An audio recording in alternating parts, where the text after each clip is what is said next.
Black Lives Matter has sold out. Coming to paperback and e-readers this April, Isis: Revenge of the Cyber Goddess. The goddess next door must take on the threat of a deadly digital diva driven to destroy the world in this action-packed all-new Isis series adventure. Get Isis: Revenge of the Cyber Goddess in paperback and e-readers this April.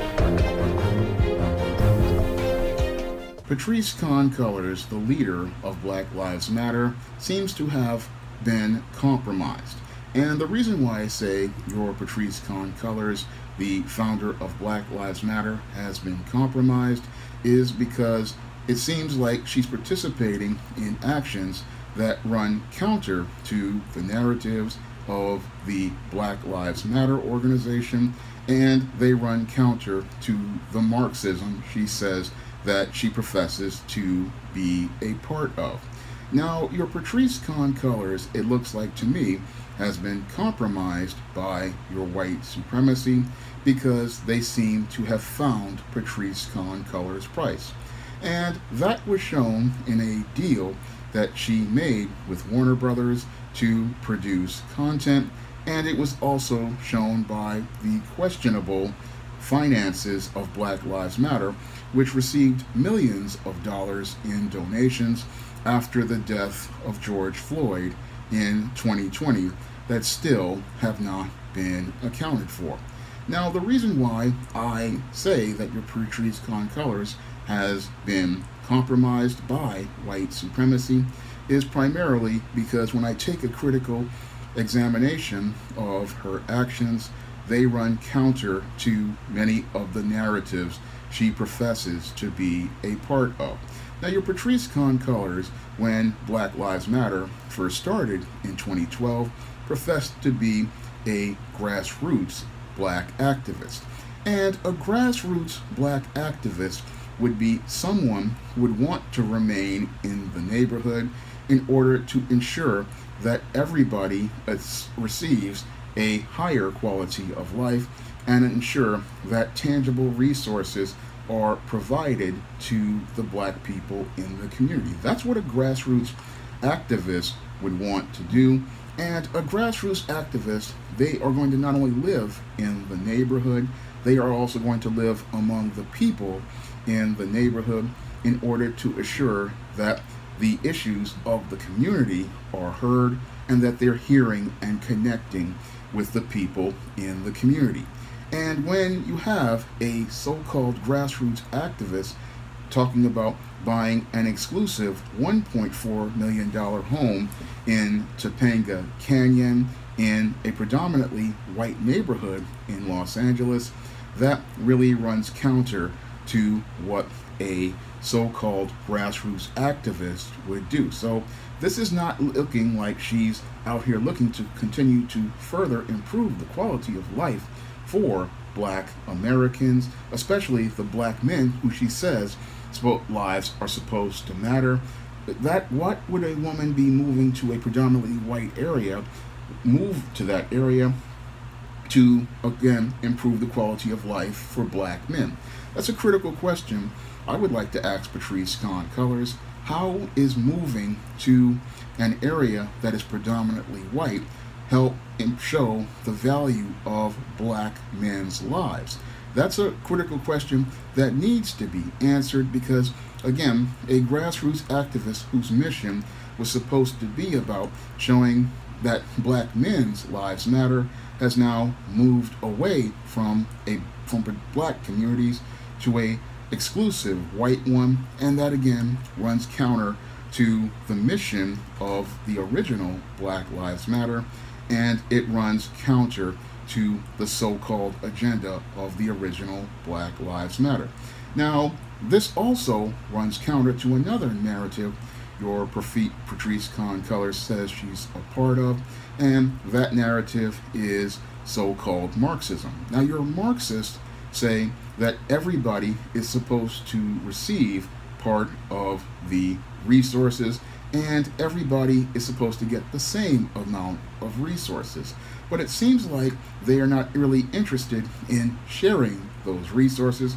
No, your Patrisse Khan-Cullors isn't interested in sharing resources with black people because it seems like once she got her donations from Black Lives Matter in the billions or tens of millions of dollars. She isn't interested in sharing that money with black people to provide programs and resources for black people. No, it looks like she just wants to keep this money for herself, and it looks like she wants to enrich herself at the expense of black men. That is what it really looks like, because when you have a so-called Marxist community activist who buys a $1.4 million home in an exclusive, predominantly white part of town, they're not really interested in trying to help black people, especially all of those black men who you're supposed to say lives matter. Because if those black men's lives matter, you would think you would want to go and live around those black men so that you could listen to them when they talk about the needs that they have in the community and try to help them put together an agenda to ensure that they get those needs met. But it looks like your Patrisse Khan-Cullors isn't interested in helping black men build any sort of agenda, nor does she want to go out here and support her so-called original Marxist platform. No, now that she has been embraced by white supremacist Hollywood, it looks like she has gone Hollywood, and as going Hollywood, she is now out here looking to advance herself up the ladder of the media arm of white supremacy. So that's what it's looking like to me with your Patrisse Khan-Cullors. She has all of this donation money from Black Lives Matter. She has a deal with Warner Brothers, and now she wants to advance herself up white supremacy's Hollywood ladder. So all of the ideologies that she was professing before, white supremacy seems to have found her price. And now that they have found her price, she is no longer espousing those narratives. She's just pushing the narratives that the white supremacists are going to tell her to say. And this is no different than your Tanara Burke, one of the people who was the original founder of Me Too. She also has been bought off by your white supremacists in Hollywood, and because she has been bought off by white supremacists in Hollywood, we no longer hear your Tanara Burke talking about stopping sexual harassment or stopping sexual assault. We just hear her talking about other narratives, and the same thing with your Patrisse Khan-Cullors. That's what we're going to be hearing, because what's happening now is white supremacy has found their price, and they have bought off both of these women. And again, when you originally heard them, they were talking about Black Lives Matter, and now we're hearing that Black life really doesn't matter to them, because all it was is, now that they've gotten access to white supremacy and are a part of the media arm of white supremacy, they're no longer interested in trying to fight for the value of black life, but they never were about fighting for the value of black life. And that was shown in the mission statement of Black Lives Matter, where it was professing to talk about everything from promoting single motherhood to reestablishing the welfare state. That was one of the things that they put in their mission statement, talking about Black Lives Matter, and there was never any sort of mention of any of the black men who lost their lives. And it looks like your Patrisse Khan-Cullors, she only wanted to use the caskets of Trayvon Martin and men like George Floyd as stepping stones to advance herself up the white supremacist ladder. And now that she's stepped on those caskets of those men like stairs on a staircase and taken herself to the next economic level, it's looking like she wants to be with those white supremacists, and she wants to kick those caskets down back into that black community, because she's again been compromised by white supremacy. And again, this is par for the course with many of your so-called activists. They'll sit there and talk about how they're all about social justice, when it really is about them advancing themselves up the socioeconomic ladder. Because again, your Patrisse Khan-Cullors started this Black Lives Matter organization trying to talk about how black men's lives mattered, but we never heard her try to, again, take any of the money she has received over the years to, again, produce any programs to talk about black fatherhood, to talk about any sort of programs as related to trying to teach black boys about black manhood, any sort of programs to try to teach black men male life skills or male survival skills, or to try to help black men be out here and navigate a course in life, or even talk about trying to help black fathers reconnect with their children. I mean, if we're talking about Black Lives Mattering and black men are primarily the ones who are being victimized, and the whole mission of the organization was originally to show the value of black men's lives, why hasn't there been a single effort to try to reach out to black men and try to help them improve their quality of life in any way, shape, or form? That is a critical question I want to ask your Patrisse Khan-Cullors and the founders of Black Lives Matter, because in the last, I say, about 9 years that this organization has been around, we have not seen any sort of effort to try to help any black men in the community from the women in this organization.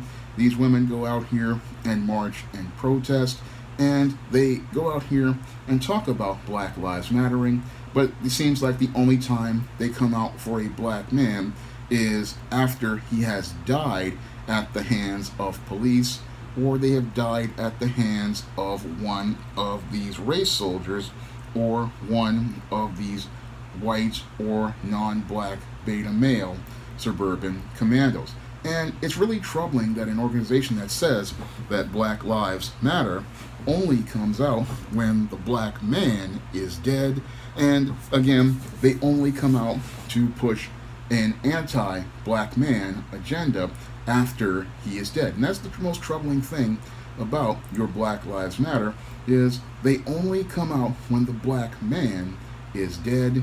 They don't come out when the black man is alive and try to make an effort to preserve his life. And it's really disturbing when an organization like this has people collecting money at when a black man is dead, then take the money that they receive from that black man's death and then use it to enrich themselves at other people's expense. So that's why I can understand the anger that your Mike Brown's father and Tamir Rice's mother have, because to see this so-called hypocrite Marxist who says that they are about everybody receiving the same amount of resources, take the resources she has been given and purchase a $1.4 million home in an exclusive Los Angeles neighborhood filled with white people.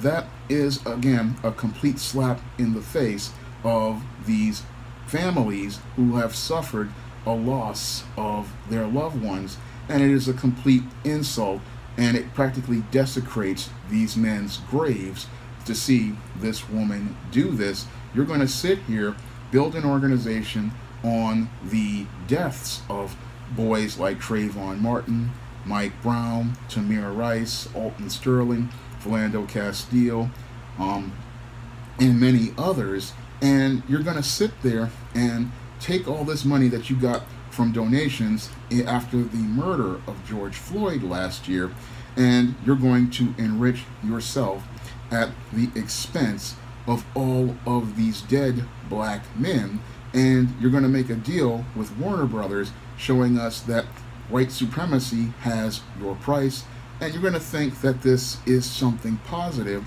but it just shows me how things have gone south after the murder of George Floyd. Now, after the murder of George Floyd, many people thought we were going to get some sort of change out here, but it seems like we're going back to the status quo, because all those people who said that they were all about trying to get justice and trying to get change to the legal system, it seems like white supremacy has found their price, and now that they have found their price, they found themselves a new group of buffer class bootlicks, and these buffer class bootlicks are now looking to get their pay from these white supremacists, because that's what happened here with the case of Patrisse Khan-Cullors. It's happened with Janara Burke. Again, all of these people were sitting there a couple of years ago talking about how they wanted to change the world and how they wanted to do things different.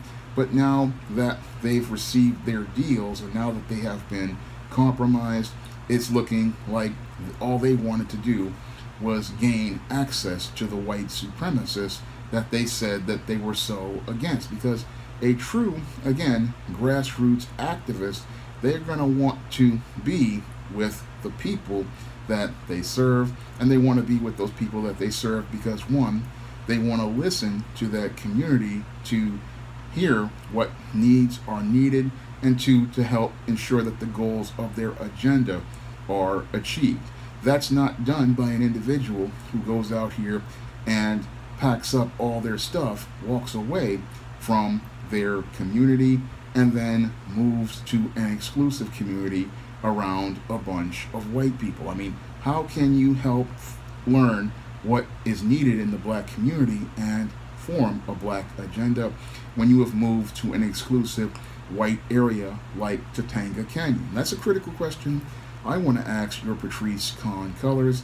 How do you help black people by living in a predominantly white area? So she is, again, no different than the black pastor. She has been bought off. She has been compromised. And this is what sadly has happened as related to the summer of 2020. We've seen that all these people who talked about change, they have been bought off. We've gotten nothing but empty symbolic gestures from corporate America, and it's looking like they're trying to switch back to the status quo. And that's all sadly happened because a lot of black folks fell for the okie doke. They thought that marching and protesting, being led by women, would lead to change, but all we've been led to go back into is a vicious circle, because after Patrisse Khan-Cullors gets hers, she's saying F you to the black community, and now that she's got hers and is saying F you, it looks like she's getting ready to walk away from the black community and live a lavish lifestyle after she's kicked down the caskets of many of those black men that she used as a stepping stone to ensure that no other black person can rise up and be a challenge to her in white supremacy, and no other black person will be up there to compete for the attention of the white supremacists that she has looked to gain favor from. Now, if you want to see me make more videos like this, you can donate to my Patreon, my PayPal, or my Cash App by clicking the links in the description box. And if you want to try some of my positive African American fiction and fantasy fiction on the SJS Direct imprint, like the ISIS series, the Easteme series, the John Haynes series, and the books of the Spinsterella trilogy, you can find all of those books on Amazon.com in paperback and Kindle format, Smashwords, the iBookstore, and Google Play. That's all I have to say for this video. You can comment, rate, and subscribe. Now available in paperback and e-readers, John Haynes, Taking Care of Business. The man who rules the world breaks in a brand new partner to help him take care of business in this action-packed, all-new John Haynes series adventure. Get John Haynes, Taking Care of Business at paperback and e-readers at online booksellers everywhere.